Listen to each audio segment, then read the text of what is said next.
Saudi আরবে অলিতে গলিতে এখন কিন্তু মানুষ প্রতারণার শিকার হয়। বলি কীভাবে প্রতারণার শিকার হয় দেখবেন। বাংলাদেশ থেকে যখন একজন কর্মী আসে সৌদি আরবে কাজ করার জন্য, তখন কিন্তু 100 জন যদি লোক আসে তার ভিতরে 90 জনই কিন্তু প্রথম অবস্থায় প্রতারণার শিকার হয় ভিসা নিয়ে। তারপরে দেখা যাচ্ছে যে কাজ নিয়ে, যেখানে কাজের কথা বলছে সেইখানে কাজ নাই, বা দেখা যাচ্ছে যেভাবে বইলে পাঠাইছে আসার পরে ওইভাবে কোনো কিছুই হয় না। যে 100 জন যদি কর্মী আসে সৌদি আরবে, সেই ক্ষেত্রে 90 জনই দেখা যায় যে প্রথম অবস্থায় প্রথম স্টেজেই ভিসার থেকে শুরু করে সব দিক থেকেই প্রতারণার শিকার হয়। তারপরে যখন সৌদি আরবে আসার পরে যখন আর কাজের কোনো ব্যবস্থা হয় না, তখন কিন্তু নতুন অবস্থায় সবাই ফেসবুক, তারপরে বিভিন্ন গ্রুপ আছে, ফেসবুকে বিভিন্ন গ্রুপ আছে যে সৌদি আরবে কাজের গ্রুপ, সৌদি আরবে কাজের সন্ধান, তারপরে এরকম হাজারো গ্রুপ কিন্তু সৌদি আরবে আছে। আর এই সমস্ত গ্রুপগুলো পরিচালনা করে বিভিন্ন মডারেটর আছে বা গ্রুপের অ্যাডমিনরা আছে, তারা কিন্তু এই গ্রুপগুলো পরিচালনা করে, বিভিন্ন রকম কাজের সন্ধান দিয়ে থাকে বিভিন্ন সময়। তো এই কাজের সন্ধানের মধ্যে দিয়ে কিভাবে মানুষ প্রতারণার শিকার হয় সেটা বলি। যেমন আজকের ব্যাপারটা বলবো আবাসিক হোটেলের কাজ নিয়ে মানুষ কিভাবে প্রতারণার শিকার হয় সৌদি আরবে, এবং কিভাবে কি করলে পারে এই প্রতারণার শিকার থেকে আপনি হয়তো রেহাই পাইতে পারেন, সেটার ব্যাপারেও বলবো। যখন এই যে কাজ থাকে না, তখন মানুষ কিন্তু বিভিন্ন গ্রুপে চেক করে যে কোনো কাজ আছে কিনা, বা বিভিন্ন গ্রুপে পোস্ট করে যে ভাই আমি হয়তো আজকে 3 মাস বসে আমার আকামা আছে, কারোর কাছে কোনো কাজের সন্ধান থাকলে পারে আমাকে একটা কাজের ব্যবস্থা করে দেন, বিভিন্ন রকম পোস্ট করে বা বিভিন্ন রকমই করে। তো এর ভিতরে এক শ্রেণী আছে যারা ভালো, বা দেখা যাচ্ছে তাদের কাছে অরিজিনালি কাজের খবর থাকে, তারা কিন্তু চেষ্টা করে সেই সমস্ত কাজের ব্যবস্থা করে দেওয়া, বা কোনো টাকা পয়সা ছাড়া তারা কিন্তু হেল্প করার চেষ্টা করে। সবাই কিন্তু এক না, সৌদি আরবের ভিতরে যে অনেক দেশের বাংলাদেশি আছে, অনেক দেশিরা আছে যারা চেষ্টা করে যে হেল্প করা। তবে এর ভিতরে কিছু আছে যারা মানে কি বলবো, তাদের মানে নাই বললাম যে তারা হচ্ছে চেষ্টা করে যে মানুষকে কিভাবে প্রতারণার মাধ্যমে আরও ক্ষতিগ্রস্ত করা যায়। যেমন আবাসিক হোটেলের কাজ কিন্তু অনেকের একটা পছন্দের একটা কাজ, বা দেখা যাচ্ছে যে অনেকের একটা চাহিদা সম্পন্ন একটা কাজ কিন্তু সৌদি আরবের ভিতরে। কারণ কি, মক্কা এবং মদিনা এই দুইটা জায়গা হচ্ছে আবাসিক হোটেলের কিন্তু প্রচুর পরিমাণে চাহিদা আছে, এবং এই সমস্ত এরিয়াতে কাজ করতে পারলে পারে বেতনের থেকে হাদিয়া, বকশিস এগুলা কিন্তু বেশি পাওয়া যায়।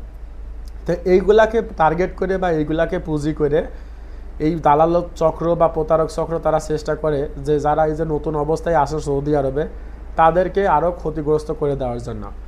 আবাসিক হোটেলে কাজের জন্য দেখবেন বিভিন্ন গ্রুপে পোস্ট করে বিভিন্ন সময় যে আবাসিক হোটেলে মক্কাতে বা মদিনাতে আবাসিক হোটেলে লোক লাগবে 5 জন, কাফালা ফ্রি, থাকা খাওয়া ফ্রি, তারপরে হচ্ছে 1700 রিয়াল বেতন, 1800 রিয়াল বেতন, বা বিভিন্ন অ্যামাউন্ট দিয়ে একটা লোভনীয় অ্যামাউন্ট দেয়।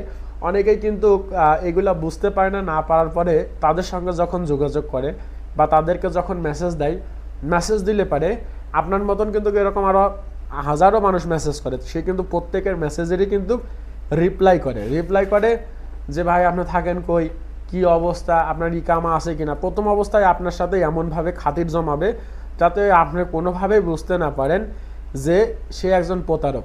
আপনার কাছে জিজ্ঞেস করবে আপনার ইকামা আছে কিনা, আপনার কফিল কোথায়, আপনাকে কাফালা দিলে কাফালা দেবে কিনা, কাফালা যদি হইতে বলে সেক্ষেত্রে আপনার কফিল কাফালা দেবে কিনা, মানে বিভিন্ন রকমভাবে প্রথম অবস্থায় আপনাকে বোঝানোর পরে আপনার ভিতর যখন একটা কনফিডেন্স তৈরি হয়ে যায়, বা দেখা যাচ্ছে যে একটা কনফিডেন্স জায়গা তৈরি হয়ে যায় ওই লোকের প্রতি, তখন সে আপনাকে বলে আবাসিক হোটেলে কাজ করার জন্য তো ভাই সার্টিফিকেট লাগবে, তো আপনার কোনো সার্টিফিকেট আছে কিনা, আবাসিক হোটেলে হাউসকিপিংয়ের কোনো সার্টিফিকেট আছে কিনা।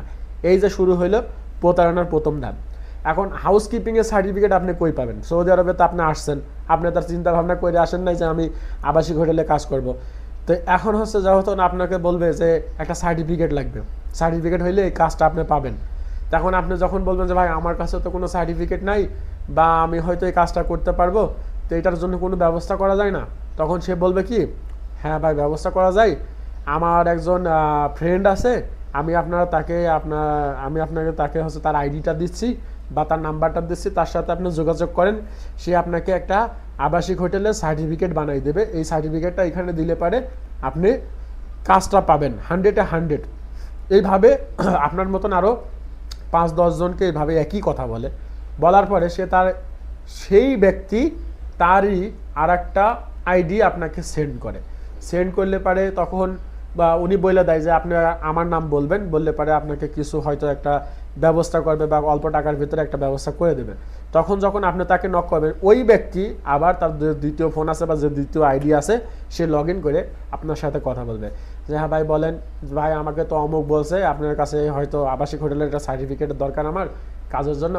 বলবে হ্যাঁ ভাই দেওয়া যাবে, 1 ঘন্টার ভিতরে আমি তৈরি করে দিতে পারবো, আমার এখানে ম্যানেজার আছে বা আমি এখানে কাজ করি অমুক জায়গায় বা অমুক হোটেলে কাজ করি, সেই হোটেলের নাম দিয়ে আমি আপনাকে একটা অভিজ্ঞতা সার্টিফিকেট তৈরি করে দিতে পারবো। তো যখন আপনি যখন এই কথা বলবেন তখন সে আপনার কাছে দাবি করবে হয়তো 200 রিয়াল বা 180 রিয়াল বা 150 রিয়াল, যার কাছে যেরকম পারে একটা টাকা দাবি করবে। এখন আপনি হয়তো দেখতেছেন যে আমি হয়তো এই সার্টিফিকেটটা পাইলে পারে হয়তো আমার কাজের ব্যবস্থাটা হয়ে যাবে, তখন আপনি কোনো হিসাব নিকাশ না করে বাংলাদেশের বিকাশ নাম্বারে টাকা ঢোকাই দেন। ঢোকাই দিলে সে তখন আপনাকে একটা ফল্ট সার্টিফিকেট অনেক সময় সেন্ড করে, অনেক সময় সেন্ড করেও না, বিভিন্নভাবে আপনাকে ঘুরাইতে থাকবে। অনেকের ক্ষেত্রে দেখা যাচ্ছে ফলস সার্টিফিকেট সেন্ড করে আপনার নাম দিয়ে, এই বিভিন্ন অনলাইনে সার্টিফিকেট পাওয়া যায়, মনোগ্রাম তৈরি করে আপনাকে পাঠিয়ে দেবে। পরবর্তীতে তার সঙ্গে যখন যোগাযোগ করবেন সে আপনাকে বলবে যে ঠিক আছে আপনার সার্টিফিকেট আমি জমা দিচ্ছি, দেখি আপনাকে কবে ডাকে। অথচ তার কিন্তু ওই যে 100-150 রিয়াল বা 200 রিয়াল যেটা নেওয়ার, সেই কিন্তু এই একই ব্যক্তি কিন্তু সে টাকা কিন্তু নিয়ে ফেলছে। এখন আপনি চিন্তা করেন একজন প্রতারক যদি প্রতি মাসে এরকম 10 জনের সাথে প্রতারণা করতে পারে, প্রত্যেকের কাছ থেকে যদি 6,000 টাকা করেও যদি নিতে পারে, তো 10 জনের কাছ থেকে কত টাকা নিতে পারে আপনি একটা হিসাব করেন। যে প্রতি মাসে যদি 10 জনকে আপনি এইভাবে টার্গেট করে তাদেরকে যদি প্রতারণার মাধ্যমে তাদের কাছ থেকে টাকা পয়সা হাতায় নেওয়া যায়, তাহলে কত টাকা হাতাইতে পারে।